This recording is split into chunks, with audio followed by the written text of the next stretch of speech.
우리가 그동안 예배에 대해서 쭉 살펴보고 있고요, 주일날 시간에. 오늘부터는 예배의 한 핵심인 찬양과 경배에 대해서 시리즈로 살펴보겠습니다. 오늘은 그 첫 번째 시간으로 신약 예배의 모델, 하늘의 예배에 대해 살펴보겠습니다. 신약 예배의 모델, 하늘의 예배에 대해 살펴보겠습니다. 첫째, 다윗의 장막의 예배. 찬양과 경배가 하나님께 드리는 예배의 한 핵심인데요, 이것을 보려면 다윗의 장막의 예배를 살펴볼 필요가 있습니다. 왜냐하면 성경에 그 전부터도 그런 일은 없진 않았지만 찬송이 혹은 찬양과 경배가 하나님께 드려지는 예배의 핵심으로 자리 잡게 된 것은 다윗 시대부터였거든요. 그러니까 우리가 찬양과 경배를 통한 예배를 살펴보려면 반드시 그 부분을 살펴봐야 우리가 올바로 이해할 수 있습니다. 아멘. 자, 그러면 그 다윗 시대부터 이제 찬양과 경배가 하나님께 본격적으로 예배로 드려지기 시작했는데, 이제 그거를 보려면 다윗의 장막에서 예배를 보아야 합니다. 다윗의 장막에서의 예배를 보아야 합니다. 다윗은 하나님의 언약궤를 오벳 에돔의 집에서 예루살렘으로 가져온 후에 다윗은 그것을 위해 장막을 치고 그 언약궤를 그곳에 드리고 그곳에 새로운 질서의 제사장들을 세워 찬양을 통해 계속해서 하나님께 영광을 돌리게 했습니다. 그래서 그 부분을 우리가 보아야 합니다. 작은 첫 번째, 다윗은 언약궤를 예루살렘으로 가져왔을 때 그것을 모세의 질서를 따른 성막에 두지 않고 따로 장막을 쳐서 그곳에 두고 그 안에 안치했습니다. 우리가 성경 몇 구절을 보면 알 수 있는데요, 그 중에 하나는 역대상 15장 1절입니다. 다윗이 다윗성에서 자기를 위하여 궁전을 세우고 또 하나님의 궤를 둘 곳을 마련하고 그것을 위하여 장막을 치고, 사무엘하 6장 17절, 여호와의 궤를 메고 들어가서 다윗이 그것을 위하여 친 장막 가운데 그 준비한 자리에 그것을 두매 다윗이 번제와 화목제를 여호와 앞에 드리니라. 우리가 역대하 1장 3절과 4절을 보아도 이게 잘 나오는데요, 한번 거기 찾아보시죠. 역대하 1장 3절과 4절. 3절을 보시면 솔로몬이 온 회중과 함께 기브온 산당으로 갔으니 하나님의 회막 곧 모세의 여호와의 종 모세가 광야에서 지은 것이 거기에 있음이라. 여기 회막은 성막을 가리키거든요. 그러니까 이 성막이 어디에 있었다고요? 기브온 산당에 그 당시 있었습니다. 그 다음에 4절, 다윗이 전에 예루살렘에서 하나님의 궤를 위하여 장막을 쳐두었으므로 궤는 다윗이 이미 기랏 여아림에서부터 그것을 위하여 준비한 것으로 메어 올렸고. 자, 여기를 보면 뭘 할 수 있냐면 모세 때부터 지어진 그 성막은 기브온 산당에 있었는데 언약궤는 거기 있지 않고 다윗이 예루살렘에 언약궤를 위해 준비해둔 그 성막에, 장막에 있었다, 이렇게 되어 있습니다. 아까 구절들을 보면 이와 같이 다윗은 언약궤를 기랏 여아림에서 예루살렘으로 가져온 후에 그것을 모세의 질서를 따른 성막에 두지 않고, 그게 어떻게 보면 더 정상적인 일이었을 텐데 아마 하나님의 인도를 따라 그렇게 한 것 같습니다. 언약궤를 위해 따로 예루살렘에 천막을 치고 장막을 치고 거기에 두었습니다. 아멘. 그러니까 그 당시에는 성막이 2개 있었습니다. 기브온 산당이 하나, 예루살렘이 하나. 기브온 산당에는 모세 때부터 있었던 모든 것이 다 있었습니다. 뭐 물두멍부터 시작해 다 있었는데 하나만 없었습니다. 언약궤만 없었습니다. 그러면 예루살렘 내에 있는 이 성막에는 다른 건 아무것도 없고 언약궤만 있었습니다. 이렇게 2개가 있었습니다. 작은 두 번째, 다윗의 장막에서는, 제가 다윗의 장막이라고 부르는 것은 바로 이 언약궤가 있던 그 장막을 말합니다. 다윗의 장막에서는 새로운 질서의 예배가 드려졌습니다. 새로운 질서의 예배가 드려졌습니다. 그러니까 이 다윗의 장막에서는, 혹은 성막에서는 하나님께서 모세 때부터 명령하신, 지금 구약시대임에도 불구하고 모세의 질서를 따른 다양한 제사가 드려지지 않았습니다. 그러니까 아까 언약궤를 처음 드릴 때, 아까 우리가 읽었던 성경 구절을 보아도 아시듯이 다윗이 번제와 화목제를 드렸다고 그랬는데, 그때 드린 것 외에는 이 다윗의 장막에서 모세의 질서를 따른 짐승의 제사가 드려진 것이 전혀 기록이 없습니다. 전혀 기록이 없습니다. 기록이 없을 뿐만 아니라 여기에서는 새로운 질서의 예배를 드리게 했는데, 그게 뭐냐면 다윗이 새로운 종류의 제사장들을 세워서, 특별히 고라 자손들로 이루어진 새로운 종류의 제사장들을 세워서 그들로 하여금 하나님의 언약궤 앞에서 하나님의 영광을 바라보며 지속적으로 하나님을 찬양으로 예배하도록 세웠습니다. 자, 두 번째, 하늘의 예배. 찬양이 우리가 드리는 예배의 핵심이다 라는 것을 또 올바로 이해하기 위해서 우리가 보아야 할 또 하나의 성경 구절 중에 하나가 하늘의 예배입니다. 그게 요한계시록 4장과 5장에 나옵니다. 요한계시록 4장과 5장에 나옵니다. 다시 한번 보시죠. 8절부터. 여기 네 생물이 나오는데 이들이 스랍들입니다. 스랍들입니다. 그들이 밤낮 쉬지 않고 이르기를 거룩하다, 거룩하다, 거룩하다. 주 하나님 곧 전능하신 이여, 전에도 계셨고 이제도 계시고 장차 오실 이시라 하고, 그 생물들이 보좌에 앉으사 세세토록 살아계시는 이에게 영광과 존귀와 감사를 돌릴 때에 24장로들이 보좌에 앉으신 이 앞에 엎드려 세세토록 살아계신 이에게 경배하고 자기의 관을 보좌 앞에 들이며 이르되, 우리 주 하나님이여, 영광과 존귀와 권능을 받으시는 것이 합당하오니 주께서 만물을 지으신지라 만물이 주의 뜻대로 했었고 또 지으심을 받았나이다 하더라. 이게 하늘의 예배입니다. 하늘의 예배입니다. 할렐루야. 근데 여기에서 볼 수 있는 중요한 게 뭐냐면요, 이 하늘에서 지금도 드려지고 있는 이 예배와 다윗의 장막에서 드려졌던 예배가 정확하게 같은 성격의 예배인 걸 볼 수 있습니다. 정확하게. 다윗은요, 예수님 오시기 전에 1000년 전 사람입니다. 요한계시록은 주로 학자들이 서기 90년에서 100년 사이에 쓰여졌다고 하는 성경책입니다. 그러니까 그 간격이 1100년이나 있습니다. 1100년이나. 근데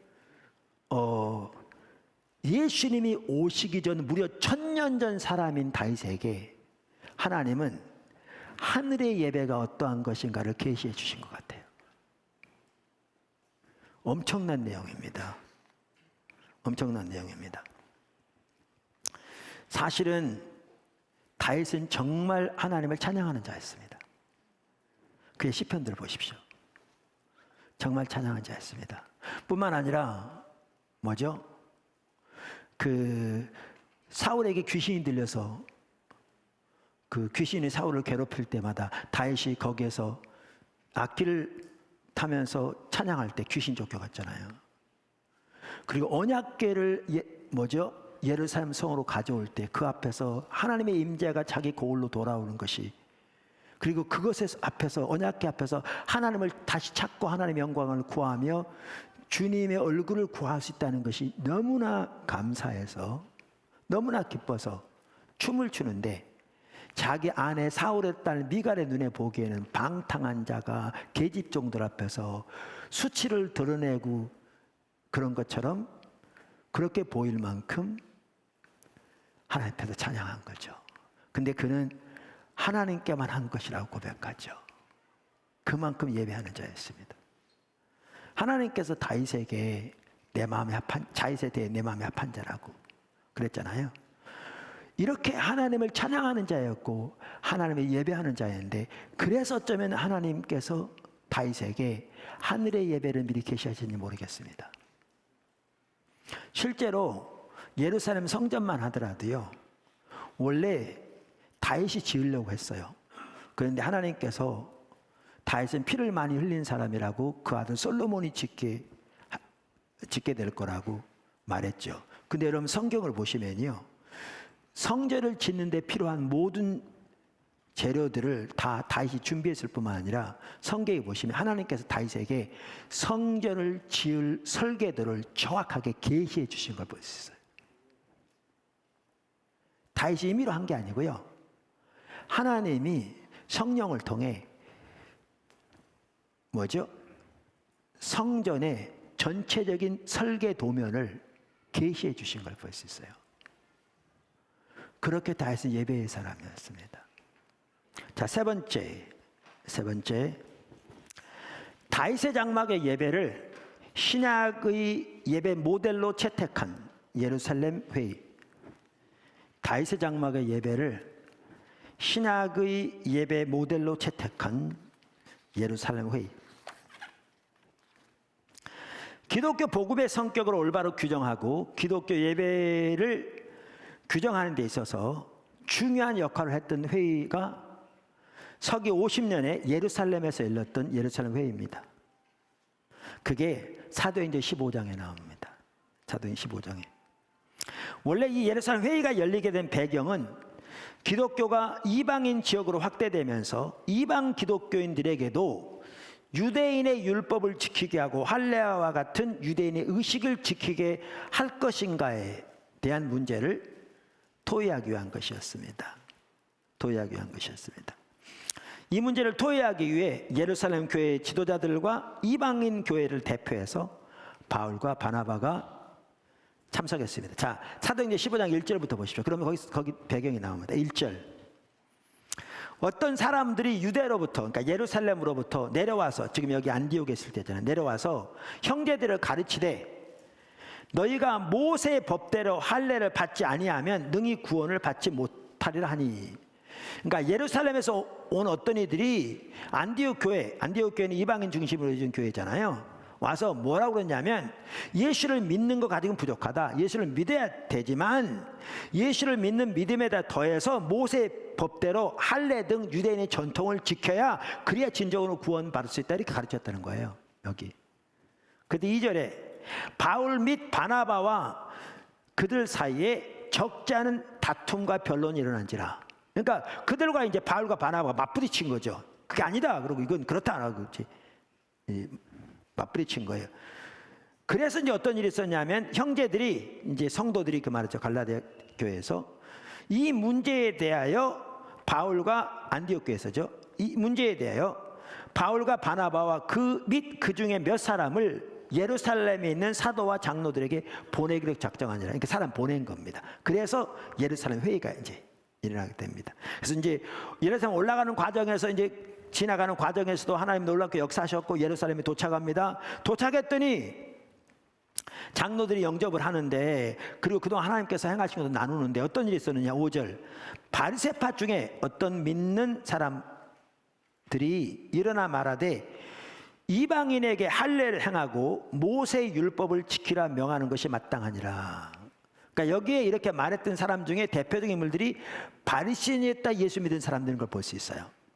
이들은 율법에 대한 열심이 뛰어났잖아요. 그래서 그런지 몰라도 이들이 주도적으로 예수를 믿는 믿음만 가지고 부족하다, 이렇게 해야 된다, 이렇게 주장한 거죠. 그래서 이제 회의가 열린 겁니다. 그게 이제 그 다음 절부터 나옵니다. 자, 회의가 열렸는데 제일 먼저 누가 얘기했냐면 베드로가 얘기한 겁니다. 그래서 어떤 사건을 얘기하냐면 사도행전 10장에 베드로가 고넬료의 집에 가서 복음을 전한 사건을 말하는 거죠. 사실은요, 이방인에게 가장 먼저 복음이 전파된 사건은 고넬료 집 사건입니다. 고넬료 집 사건. 바울이 이방인을 위한 사도지만 이방인에게 가장 먼저 복음을 전한 사람은 바울이 아니고요, 베드로입니다. 고넬료는 그 당시에 하나님을 경외하는 자라고 이렇게 표현되어 있는데 사도행전에 보면 God-fearers라고 되어 있는데, 그들은 이방인이면서 유대인으로 개종은 안 했지만 유대인의 하나님을 믿으면서 유대교의 전통을 따라 사는 사람도 있었습니다. 이들을 하나님을 경외하는 자라고 불렀습니다. 그 사도행전에서 God-fearers. 그 중에 하나가 고넬료입니다. 이런 일이 있었는데 저기 뭐죠? 사도행전 10장에서 지금 베드로가 그것을 언급하는 겁니다. 그것을 지금 이 회의 때. 그러면서 제가 읽어보겠습니다.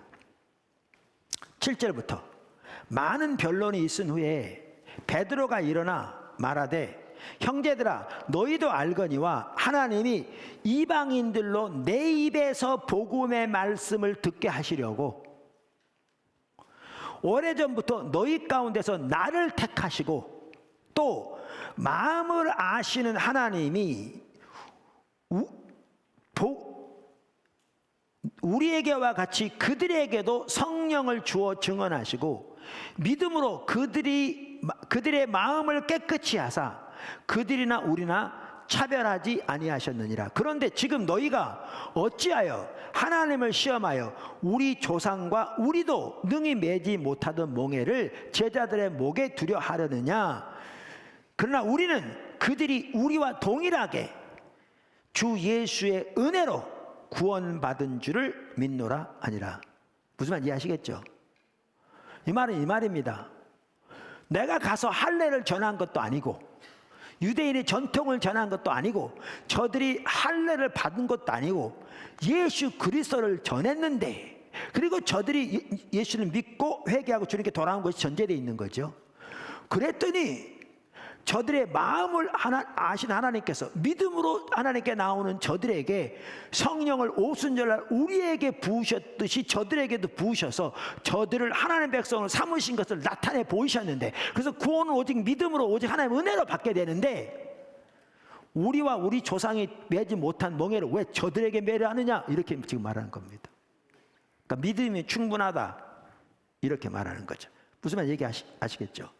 그랬더니 다음 절에 바로 누가 그러냐면 이제 바울과 바나바가 이방인 지역에서 자기들을 통해 하나님께서 얼마나 놀랍게 역사하신 것을 이제 쭉 나눕니다.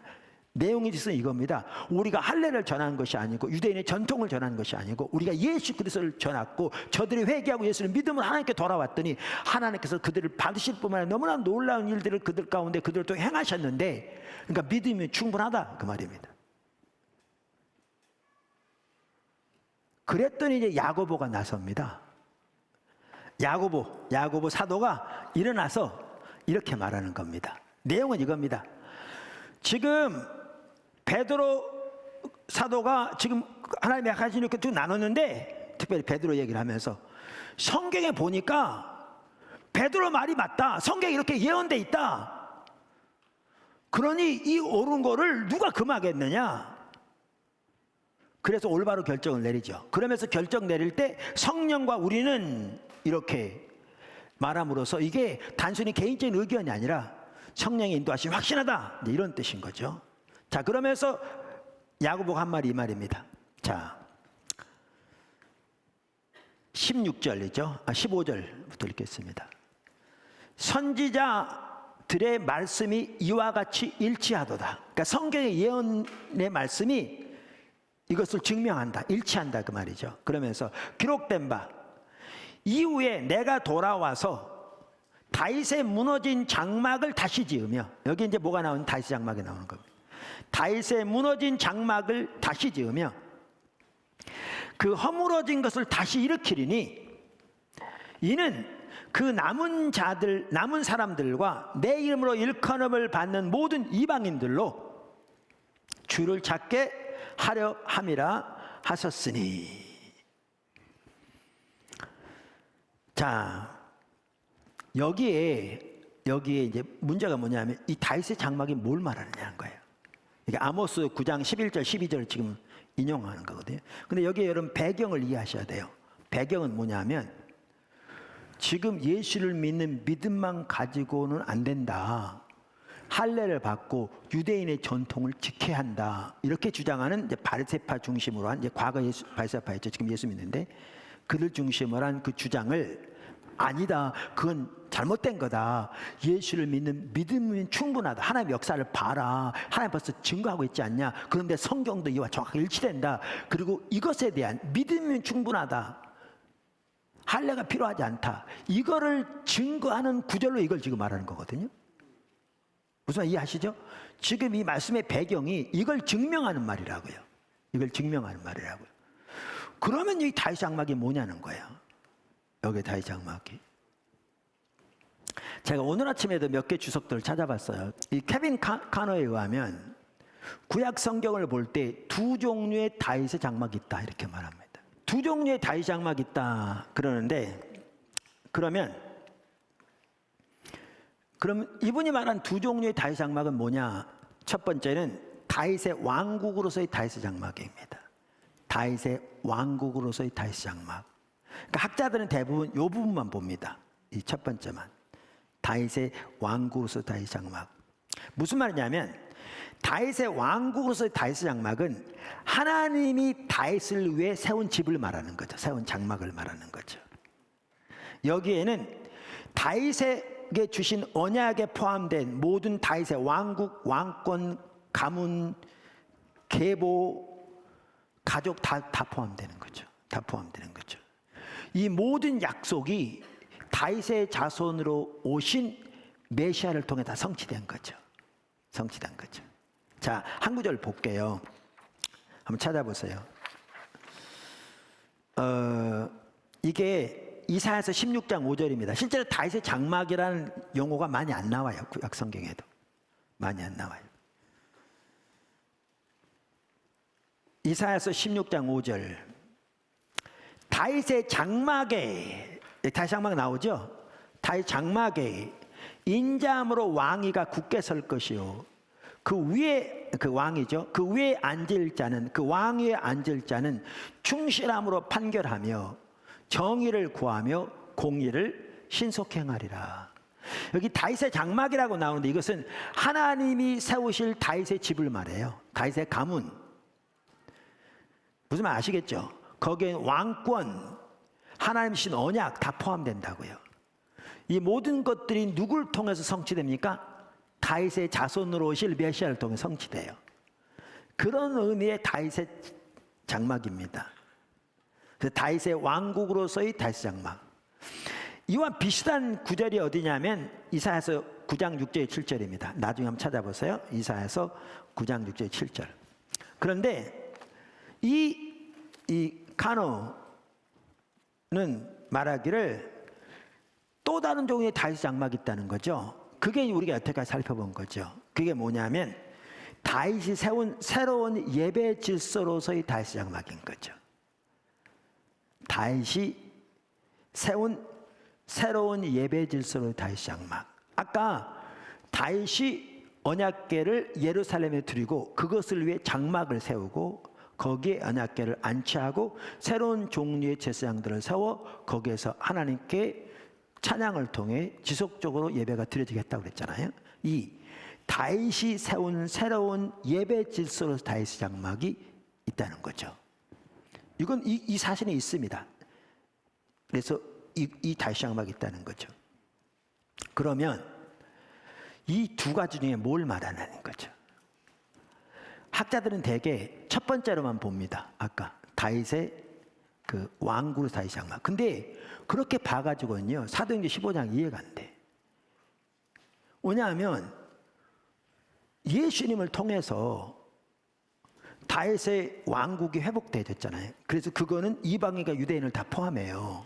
이건 성경 전체에 나와요.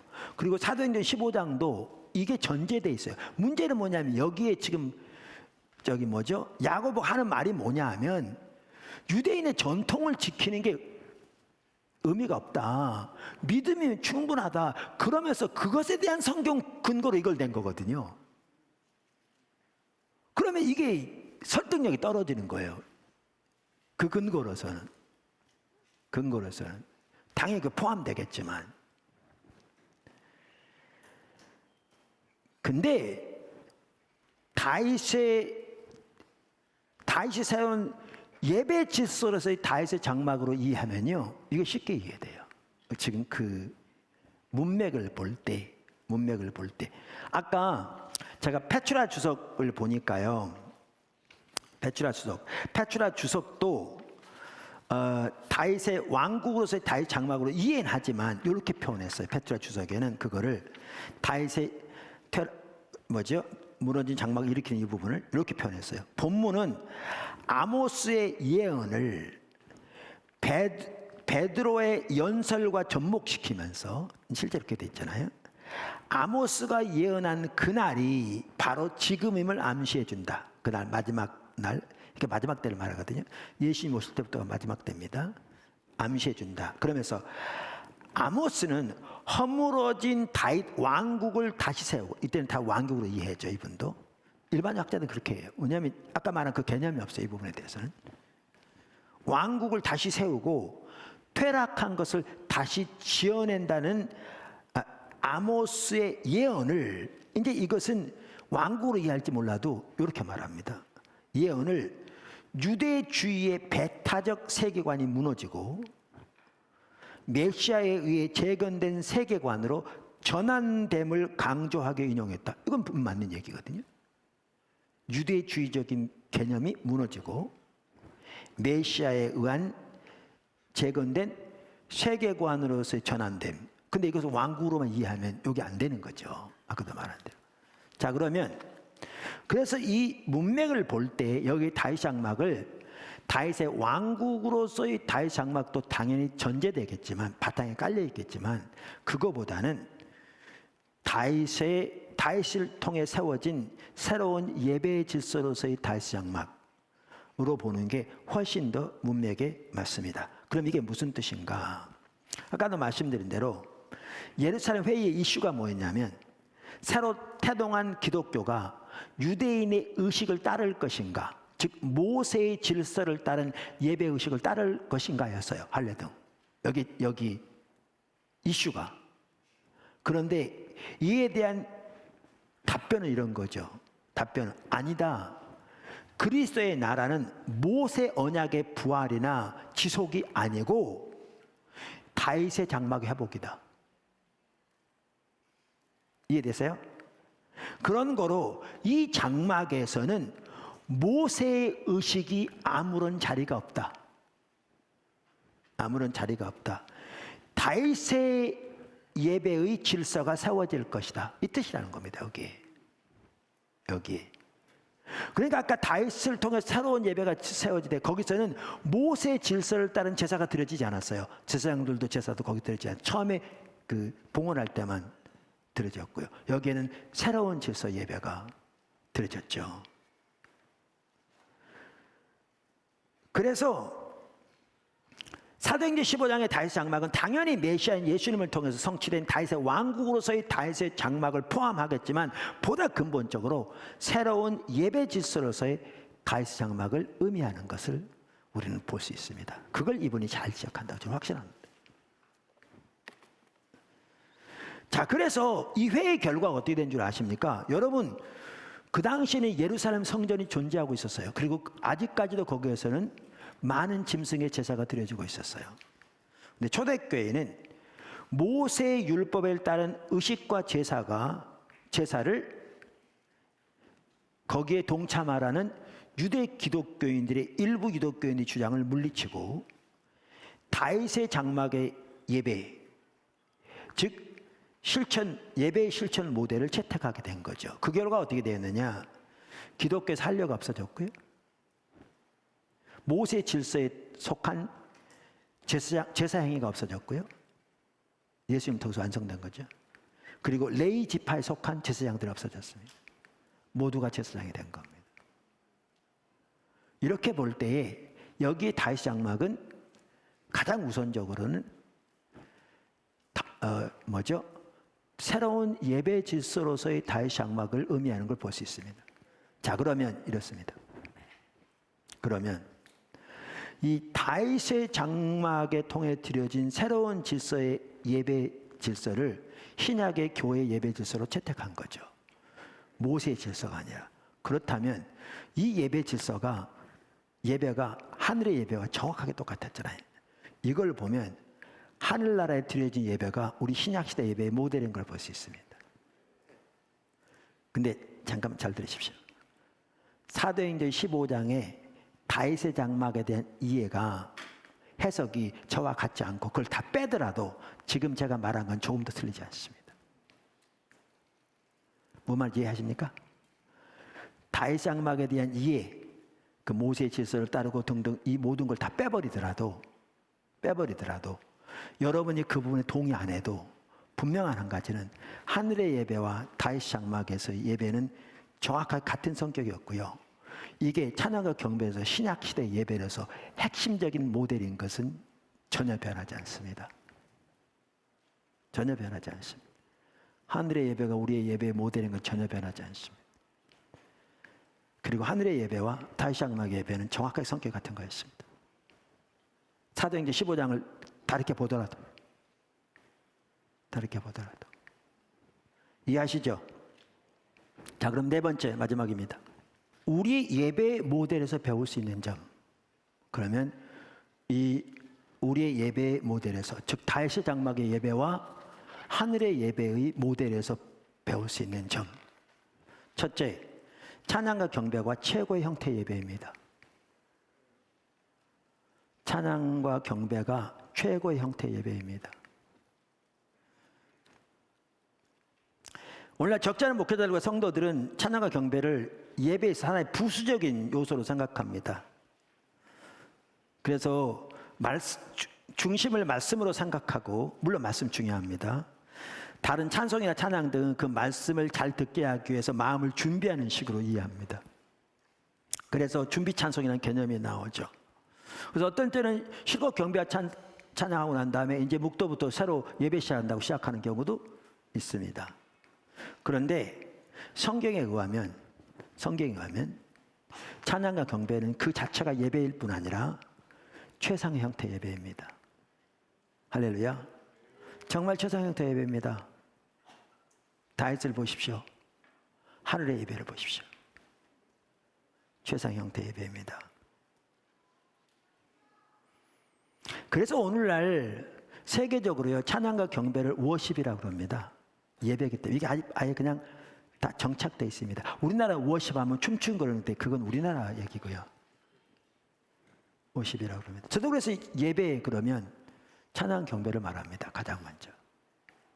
사실 우리가 처음부터 끝까지 예배 전체 시간 중에 온전히 하나님께 드린 예배는 딱 두 가지입니다.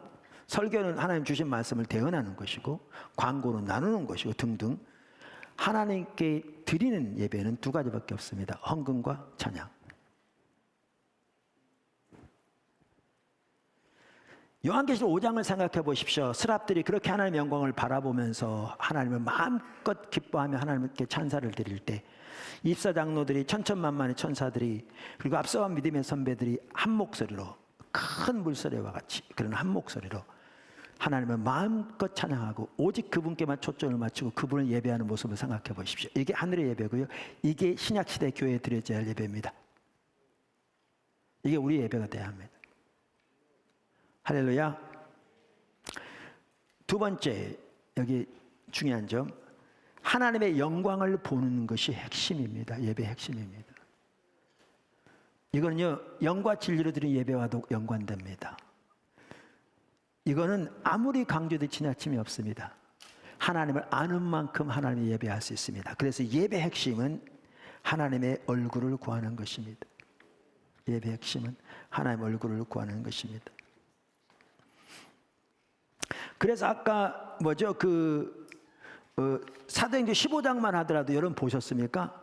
다윗의 무너진 장막을 회복할 거라고 그러면 다시 세울 거라고 그러면서 다음 주나 뭐라는 줄 아세요? 이는 그 남은 사람들과 내 이름으로 일컫는 이름을 받은 모든 이방인들이, 그러니까 유대인과 이방인들이 합하여 한 새 백성을 만드신 거잖아요. 이들이 뭐 하기 위해서? 주를 찾게 하려 함이라. 하나님 얼굴을 구하게 하려 함이라. 너무나 명확합니다. 그래서 하나님의 영광을 바라보는 것이 예배의 핵심입니다.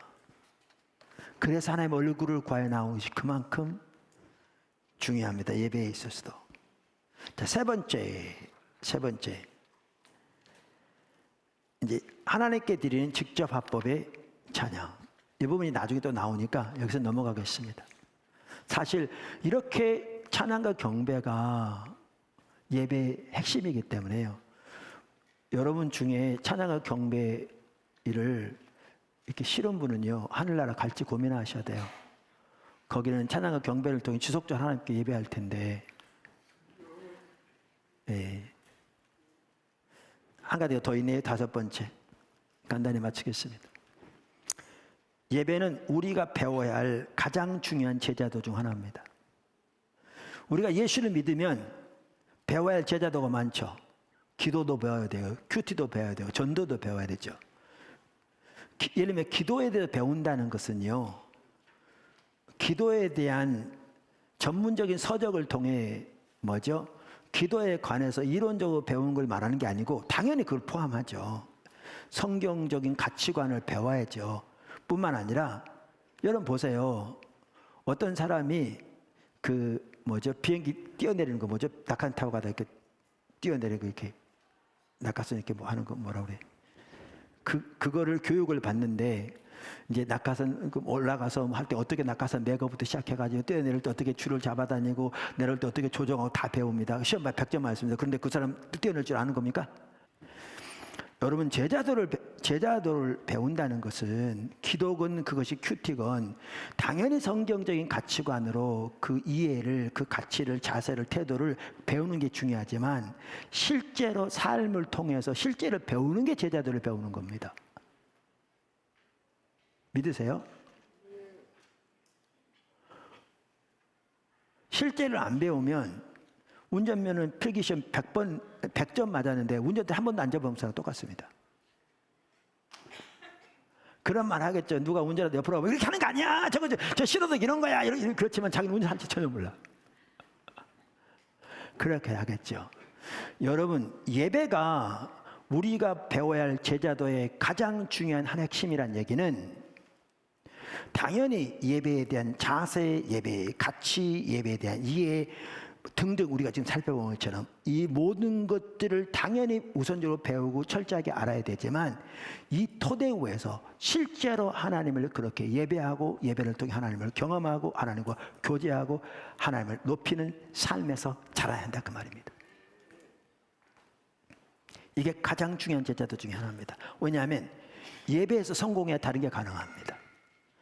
예배 사랑과 교제와 만남이 이루어지고 그분의 사랑을 알게 되고 거기에 대한 상처도 치유되고 그 사랑으로 인해 감격도 있고 기쁨도 있고 열망도 생기고 이래야 봉사도 있고 전도도 할 힘도 생기고 능력도 함께하고 반드시 어떤 외부로 나타나는 은사뿐만 아니라 속사람이 간것부터 시작해서 성령 충만함부터 시작해서 이 모든 것들의 핵심이 예배를 통해서 우리에게 이루어지는 거잖아요. 그래서 포도나무교회 방문함 중에서 우리의 찬양 경배를 통해 보세요. 오늘날 예배가 우리가 배워야 할 가장 중요한 제자들 중 하나인데요. 실제로 하나님의 백성들 중에 너무나 적지 않은 사람들이 예배가 뭔지를 안 배웠어요. 예배하면 주일날 빼놓지 않고 나와서 정해진 순서를 그저 점잖게 마치고 돌아가면 예배라고 생각하는 거예요. 그러니까 예배를 전혀 못 배웠어요. 그러니까 찬양과 경배를 통해서 그렇게 하나님을 깊이 예배하고 하나님을 만나는 걸 전혀 경험해보지 못했기 때문에 어떤 사람들은 무슨 찬송은 30분씩이나 하나부터 시작해가지고